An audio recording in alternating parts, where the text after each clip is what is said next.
Yo, what's going on YouTube? It's your boy Rory with Roar Sports Media, and we're back again to talk Razorbacks. And what can I say besides woo damn pig? They absolutely dominated Ole Miss, but we'll get to it in a second. But first, the intro. Boom.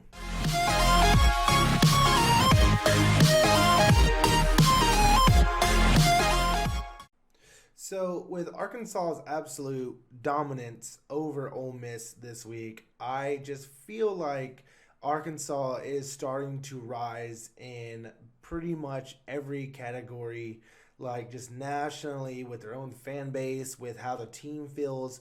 Like, we're in an extremely good position right now, and comparatively to the last 3 to 4 years of Arkansas football, this is a great time to be a fan.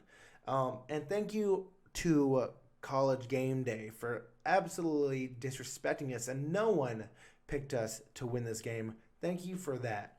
But to get off that little high horse, this was an absolute team win, and I just loved how the defense came alive, and we'll let Sam Pittman get to that. Oh, I was planning on getting 7 when the game started, but we'll take 6. No, Hudson Clark getting 3 interceptions. That's incredible. And then Cat took the early one back for touchdown, and of course Morgan did. And I mean, that's coaching, that's playing, that's being in position. So I think it's pretty obvious to say that defense absolutely just took over this game. And we'll get first to a pretty much unknown when it comes to Razorback fans, and that is Hudson Clark. This guy came off pretty much a scout team and took over this game. Like, this guy was everywhere, and you love to see it. Apparently, his parents were also Razorback alumni, and this is the school he wanted to go to coming out of Texas. So seeing him come here and be great it's a welcome thought. And he, with 3 picks, wow. This guy definitely has some ball skills, and if he keeps on this level, man, he's probably playing himself into the NFL. Eventually, this is one game. I'm not going to get ahead of myself, but I'm liking myself some Hudson Clark. And speaking of guys who are playing themselves into the NFL, another freshman, by the way, Mr. Catalan. He is a safety for Arkansas, and he is a playmaker. This guy is going nuts, and Grant Morgan has nothing but the utmost respect for him. He even said himself, the defense calls him Iron Man, because even whenever they mess up or they're not in the right zone, this guy is always going to be back there to clean up the mistakes and make sure that the defense is humming. Catalan is absolutely crazy, and honestly, if he stays on this trajectory, and hopefully Barry Odom stays here and he prospers, but this guy could very well be a high to maybe a first round talent in the NFL for the NFL draft, which is pretty crazy. And this guy honestly reminds me of Steve Atwater at Arkansas. I am loving me Southern Catalan. My God, right? But let's man, he is going to be absolutely crazy. So last but not least is a guy near and dear to my heart. He's a Morgan, and Morgans are pretty much what Sam Pittman has to say about him right now. Like I said before, he's a Morgan. His brother was the same way, and like I say, probably parents, everybody's tough in the Morgan family, but that's what he was. And then he goes out and has that, and you saw him holding that elbow on a play late in the fourth quarter, and it didn't stop him from picking a pass and running back for a touchdown. He's a tough kid. He is Arkansas.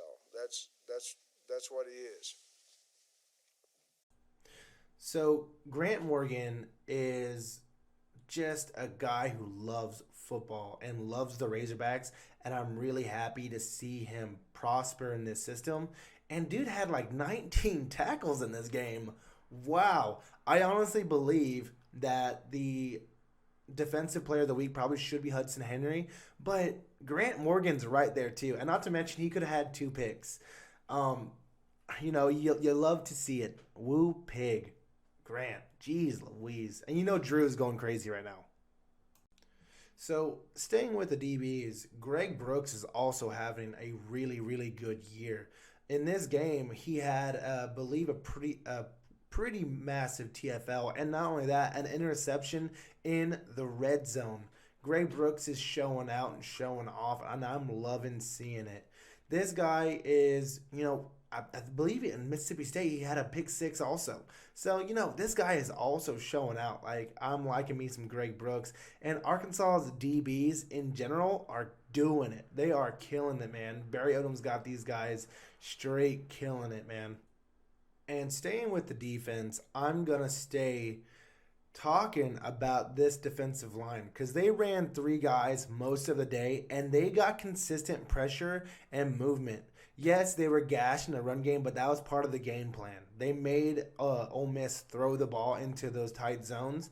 But honestly, it was the big guys up the middle that were keeping the quarterback contained and applying that consistent pressure. I'm not going to say that they went crazy or nothing, but they did what they needed to do. I'm going to throw some love on them real fast through stats.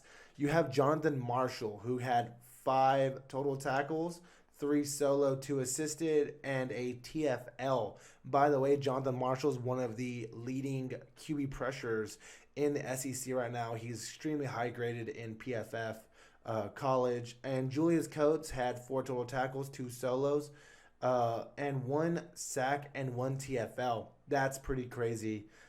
Soley had half a sack and 3 tackles. Man, Arkansas's D line is, they're showing out. And honestly, I think that they are probably, I'm not going to say the biggest contributors, but they are a very, very key foundational piece for the Razorbacks. And I'm going to throw some love on them because I feel like in this defensive show out that they're kind of the missing person that when it comes to respect. But I'm loving it. I'm here for it. And you know what? I think Jonathan Marshall's playing himself into a top D tackle in the nation and probably a pretty high draft pick, honestly. Okay, so now it's time for some offense. I'm gonna show a little love, even though they did get off to a really slow start. Like they didn't start picking things up toward the pretty much later half of the second half, but it's better late than never. And one guy who has been missing for a little bit is my guy Traylon Burks. He went off in this game. Traylon showed what he needs to because I think honestly when he comes out, probably next year, I hate to say it, but junior year, I think he's going to the NFL because he's that dude. He is really, really showing his stuff. Dude, okay, let's go to the stats real fast. Traylon Burks, 11 receptions, 137 yards, average of 12.5 and a tutty. Man, and a long of 55. That's crazy. Traylon Burks is going to be a guy you see on Sundays most definitely. And I think he is helping his draft status out a lot. I'm slowly but surely starting to love this Kendall Briles offense. It started off slow and it's still starting off pretty slow, but you can see it starting to click on some players. And I'm not gonna lie, when he went for that back of the end zone throw on that, I think it was 3-and-1. Man, that was a gutsy call. That was an extremely gutsy call. I'm loving it, man. Let's see who else. Hudson Henry, 2 catches, 22 yards. Mike Woods, 2 receptions, 35 yards. Tyson Morris, 2 receptions, 32 yards. Davion Warren. Wow, Davion did not show up in this game that much. 1 reception for 8 yards. I think it's probably because they were just straight up feeding Traylon the ball. Okay, and let's get to rushing. Traylon Smith, 15 carries, 54 yards. Pretty good. Rakeem Boyd. It's probably because he just got back from injury. They're probably limiting him a little bit. But he did have 14 carries for 39 yards. And a tutty. There you go. But honestly, the guy that did what he needed to do in this game was Felipe Franks. He was 21 for 34, 244 yards. Not spectacular, but, good enough to get the job done. And 1 tutty. And that, honestly, that interception he threw, it wasn't really his fault. I mean, it probably could have been placed better, but it happens. It hit the receiver's hands, got knocked up in the air, and it was, a batted pass. I'm not gonna say an errant pass because I don't think that it was that egregious of a throw. But it is what it is, and luckily, it didn't really cost the Razorbacks because the defense showed up the way it did. So I think it's fair to say after this game with Ole Miss, and by the way, the NCAA press back in March, I put a tweet out there about this, but back in March, we're like all up on the hiring of Mike Leach and Lane Kiffin at Ole Miss and Mississippi State, and they were kind of trashing Sam Pittman a little bit. They're trashing Arkansas because they hired this lowly offensive line coach from Georgia, and they said that it was a horrible look for the Razorbacks. And what can I say besides, you know what? There's some crow to be eaten. But I think for fans in general, this is a very, very, I would say, hopeful time.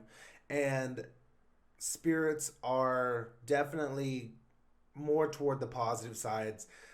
Just Twitter erupted yesterday, and honestly, Arkansas needs to be ranked. The AP press needs to get their shit from wherever it is and put it together for Arkansas to be ranked in the top 25.